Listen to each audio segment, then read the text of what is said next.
So today I'm coming at you with another question from a customer, which is why doesn't this collar feel like my other collars do? And we're talking about this collar. We're actually talking about one of our collars that are made using specialty leathers. So as you guys know, most of our collars, our custom and stock collars, are made using what we call a Latigo or bridle leather. This is a really common leather in high-end collars. It's fairly thick. It's used in horse tack, but it has a very specific kind of feel to it. So straight out the gate, a Latigo leather is going to feel really soft, really malleable. It's got a very soft temper to it. It breaks in really easily. It lasts. It just feels like it's a really, really good quality collar. Now, keeping in mind when our collars are padded like this, it's going to feel a little stiffer through the collar itself, but that's because the padding adds some stiffness to it. That being said, it's still really easy to work, really malleable. Like I said, feels great, super soft, all of that.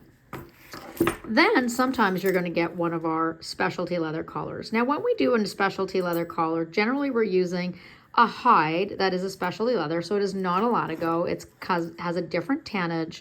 It has a different finish. And so it's not going to feel like our Latigo or bridle leathers.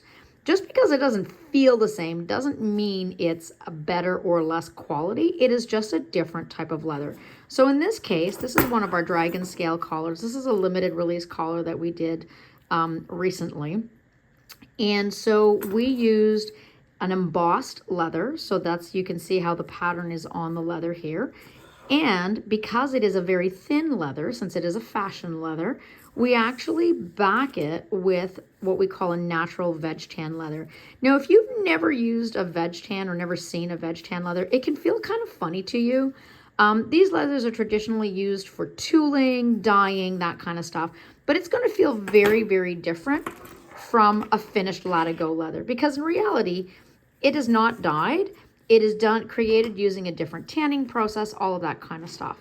So it is going to feel very different. That being said, when it breaks in, check this out, guys. I mean, it is just soft, malleable, just like our Latigo leather. This is a dragon scale from the original release. This is an everyday collar for one of my dogs. You can see super malleable, super easy, super soft. It has darkened. This is from the natural oils in my dog's skin from wearing it. So the veg tan does darken over time. And because it is a veg tan leather, which is quite similar to a lot of bridle leathers, it will develop a really cool patina over time. Now, of course, it's on the other underside, so you're not going to see it. But when we put the two leathers together, you can see they're quite different. So this one starts out, it's a little stiffer. It's going to take a little bit of time to break in.